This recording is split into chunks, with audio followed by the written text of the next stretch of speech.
Well, hello everybody, wherever you are, and welcome to this virtual seminar on global regulatory coherence for pandemic recovery, where we're going to be launching a new report on this topic. I'm Katharine McGuinness. I'm the Policy Chair at the City of London Corporation and also acting co-chair of the IRSG. And I'd like to start by thanking our keynote speaker, Dietrich Domanski, Secretary General of the Financial Stability Board, and also our panel of excellent speakers today, which will be chaired by Creon Butler of Chatham House. And I'd also like to thank Antony Manchester of BlackRock, who will be presenting the new report today. I look forward to hearing their thoughts on how global regulatory coherence can aid pandemic recovery. I probably don't need to because we've all been to so many of these events, but let me start with a little bit of housekeeping. First, please be aware that today's event is being recorded and may be shared on our digital platforms in the coming days. Please post any questions that you may have in the Q&A box at the bottom of your screen, and we'll try to answer some of them later in the session, and we're very keen to have those questions, so please start thinking of them now. If you have any technical issues, please post your query in the chat box and the technical team will assist you. And we really encourage you to share your thoughts on social media using the hashtag Global Regulatory Coherence. And finally, you'll all receive a link to the report after today's event, which we'll aim to wrap up at around 11 UK time. And before I hand over to colleagues to tell you about the report's findings, I just want to say a few words on the significance of global regulatory coherence and why this report is so important and timely. There's no doubt that we're living through a time of global, unprecedented change, accelerated by the pandemic, and it's impacted on all aspects of our lives, from how we communicate, how we work, to how we do business. And we've all had to adapt. And we've seen the importance of operational resilience in the face of disruption, operational resilience to preserve the integrity of global supply chains, including in financial services. And we've experienced governments around the world rallying to offer support schemes to businesses and ensure access to credit. We've witnessed an acceleration of digitization as businesses move online and employees work from home. And with COP26 taking place in Glasgow later this year, there's a greater impetus on the global recovery efforts to build back better, greener, and in a more sustainable way. And it's very encouraging to see that the UK finance ecosystem and regulators have been working together rapidly and constructively throughout the pandemic to ensure that capital markets stay open and stay resilient. And it's also been very encouraging to see the efforts of global standard setters in addressing the many challenges that the global financial system has been facing in order to support the recovery.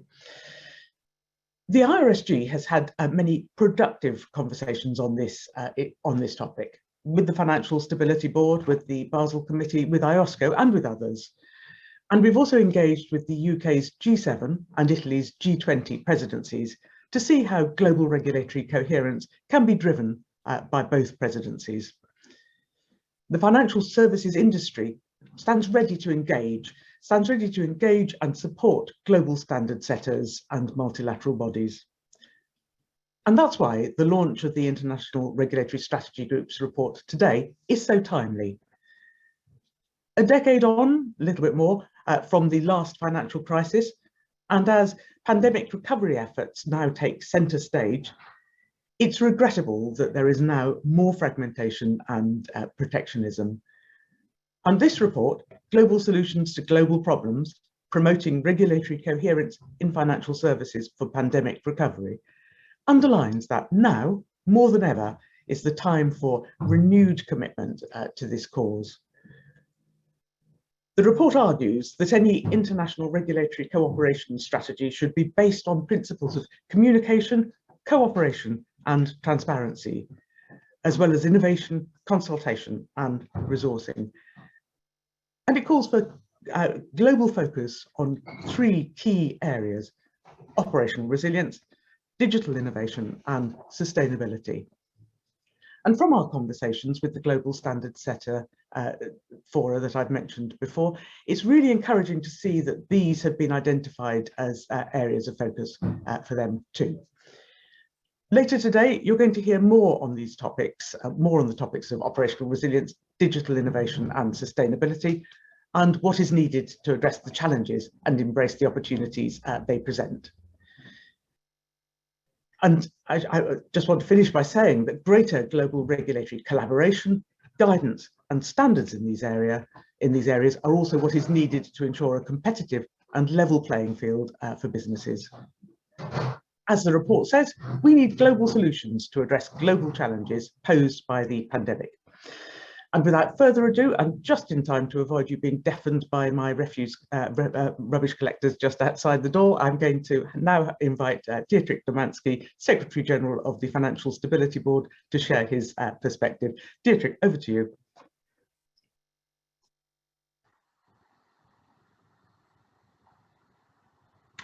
Thank you very much, Katharine. Can you hear me? We can hear you very clearly. Thank you. Thank you for the invitation to be with you today. This is a very timely event, coming almost a year to the day that global equity markets experienced the worst drop since Black Monday in 1987, triggered by the epic shock of the COVID-19 pandemic. And since then, as we all know, the pandemic has fundamentally altered our lives at a very personal level, but also professionally. COVID-19 has also marked a watershed in the work of the Financial Stability Board. As the first serious test of the resilience of the global financial system since the 2008 financial crisis, the pandemic has provided us with a real-life assessment of the global regulatory framework put in place after 2008 and of international cooperation on financial stability through the FSB. So today I would like to elaborate on what this watershed means for the FSB's work in 2021 and beyond. I'll focus on three themes. First, the need to address the lessons learned from COVID-19 for financial stability. Second, the need to harness the benefits of innovation to support a strong and sustainable recovery from the pandemic. And third, the importance of global cooperation, not least to preserve an integrated global financial system. So the COVID-19 shock hit a global financial system that is, at its core, much more resilient than at the onset of the 2008 financial crisis. Banks and financial market infrastructures in particular were able to absorb rather than amplify the shock. Higher capital liquidity buffers combined with authorities' support measures have enabled banks to continue lending, thereby supporting economic recovery. Financial market infrastructures, particularly central counterparties, have functioned well despite challenging financial and operational conditions. To an important extent, this greater resilience is due to the regulatory reforms enacted post-2008. The Basel III framework, the shift to mandatory central clearing, and steps taken to end too big to fail have all helped to make the core of the global financial system more resilient. Now, at the same time, the market turmoil last March has underscored the need to strengthen resilience in non-bank financial intermediation, or NBFI. With the overall growth of NBFI, due to market-driven adjustments and the G20 regulatory reforms, market liquidity has become more central to financial resilience. Last March, the dash for cash resulted in liquidity mismatches that overwhelmed key funding markets. Public authorities needed to take a wide range of measures to support liquidity and a supply of credit to the real economy. Now, these developments define the key area of what I think is a very active FSB policy work agenda for 2021. The first is to draw lessons from COVID-19 for financial stability, including whether the reforms the G20 put in place following the 2008 financial crisis are working as intended and where they may not be. This work will look at the use of capital and liquidity buffers by financial institutions and how well crisis management and operational resilience arrangements have functioned. It will also examine whether and how procyclicality has affected the financial system. So we're working on these issues in coordination with the standard setting bodies and provide the G20 with an interim report on initial lessons learned in July and a final report in October. It's probably obvious that any lessons learned at this stage will be preliminary, but it is important for us to critically assess our actions early on. The second area is CCP Financial Resources. Recent periods of market turmoil have further demonstrated the positive effect that central clearing can offer for global financial stability. However, the shift to central clearing has also further increased the systemic importance of central counterparties, as we knew it would. Now, to this end, the FSB will collaborate with the Committee on Payments and Market Infrastructure, CPMI, and IOSCO on work that will consider the need for, and as appropriate develop, international policy on the use, composition, and amount of financial resources necessary to strengthen the resilience and resolvability of CCPs further, in default and in non-default loss scenarios.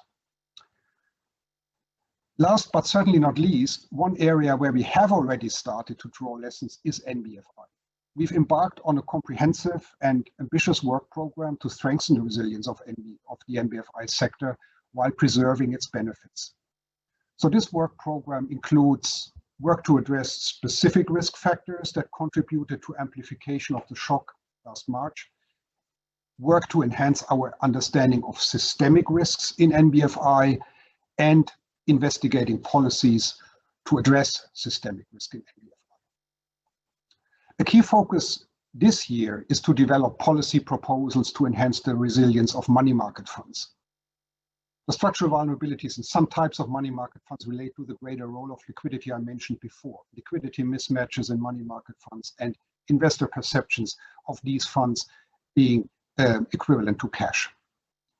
Now, identifying policy options to enhance money market fund resilience will include consideration of the appropriate structure of the money market fund sector itself and the role of potential vulnerabilities in the underlying short-term funding markets. We are working in close collaboration with standard setters and plan to publish a consultative report with policy proposals to enhance money market fund resilience in July. So other work on NBFI will entail examining the frameworks and dynamics of margin calls and the liquidity management preparedness of market participants to meet margin calls. It will also include examining the experience of certain types of open-ended funds that faced redemption pressures during the March turmoil, the structure and liquidity provision in core funding markets during stress, including the role of leveraged investors and factors that limit dealer capacity or willingness to intermediate. And we will look at the interaction of US dollar funding pressures and fund outflows in emerging market economies. Let me turn to innovation. The COVID-19 experience has put the spotlight on the need to harness the benefits of financial innovation while containing any financial stability risks. So issues related to operational and cyber resilience have become even more pressing in sustained remote work environments. And similarly, limited personal mobility has underscored the need to improve cross-border payment arrangements and financial inclusion. The most comprehensive initiative in this area is the Fsb Roadmap, designed to make cross-border payments cheaper, faster, more transparent, and more inclusive. A goal that requires strong commitment, coordination, and accountability from the international community, both public and private sectors. The G20 endorsed the roadmap last October, and one of the first steps in implementing it involves the setting of quantitative targets at the global level for improving outcomes for end users. These targets will be important for defining the ambition of our work and for creating accountability. We will deliver an overall progress report on the implementation of the roadmap together with the final set of targets in October for G20 endorsement. Now, innovation underpins the whole cross-border payments roadmap, and in many cases in the form of improvements to existing payment systems. But there are also two building blocks that focus squarely on new digital payments instruments, stablecoins and central bank digital currencies. As stablecoins continue to evolve, comprehensive and effective oversight of such instruments at the national and international level will be of the utmost importance. Last year, the FSB published 10 high-level recommendations on the regulation, supervision, and oversight of global stablecoins.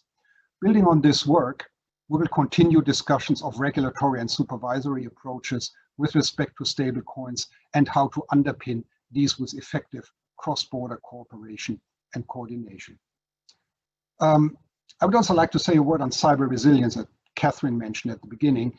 We are now turning our attention to ensuring greater harmonization of regulatory reporting of cyber incidents. This will enable more effective monitoring of cyber incidents, support the efficient supervision of cyber risks at financial institutions, and facilitate the coordination and sharing of information relating to cyber incidents across borders and sectors. And maybe this point is a good segue into my third area, which is on preserving an integrated global financial system. I think the backdrop is a positive one in the sense that the policy response to COVID-19 has underlined policymakers' awareness of the harmful effects of market fragmentation and the need for international cooperation and coordination. The FSB agreed and the G20 endorsed a set of principles to underpin policy measures taken in response to COVID-19 and to reiterate FSB members' commitment to common international standards. So guided by these principles, FSB member authorities have made use of the flexibility built into existing financial standards. And authorities will also coordinate on the future timely unwinding of the temporary measures taken in order to minimize the risk of unnecessary fragmentation during a future exit period. Work to prevent harmful market fragmentation also continues across a range of FSB initiatives on regulatory and supervisory policies and in the area of resolution. It is critical that we also extend the awareness to new areas, and here first and foremost, the way we address financial risks from climate change. Addressing issues related to climate change and supporting a sustainable recovery is a key priority of the Italian G20 presidency.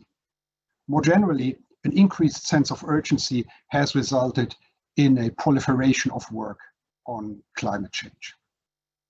This current momentum on climate-related work is very welcome, but it also underlines the importance of good coordination. The FSB, with its broad and diverse membership, which includes the standard-setting bodies and international organizations, is well placed to ensure that the work on the financial risks of climate change fits together. We are also working closely with a network on greening the financial system on our common goals. The FSB currently has 3 specific initiatives underway to coordinate work on climate, on data, on disclosures, and on regulatory and supervisory practices. The FSB has been asked to report by the G20 to report in July on ways to promote consistent, high-quality climate disclosures that are in line with the recommendations of the Task Force on Climate-Related Financial Disclosures, the TCFD, and the data necessary for the assessment of financial stability risks and where data gaps remain. So let me conclude. I focused in my remarks on the changes that COVID-19 is bringing about to the work of the FSB. But equally, I could have talked about the importance of continuity in our work. This includes continuity in our efforts to address financial stability risks identified earlier, such as ensuring a smooth transition away from LIBOR. And equally important is the continuity in the way we work. Our collaborative, member-led approach, together with close interaction with external stakeholders, including on events like the one today, continues to provide the basis for promoting a resilient and integrated global financial system in an effective way. That concludes my remarks. Thank you very much for your attention. Well, thank you very much, Dietrich, for those insightful, really insightful and helpful remarks which frame today's discussion. You've really underscored the range of challenges, both COVID-related and ongoing, that call for a global collaborative response.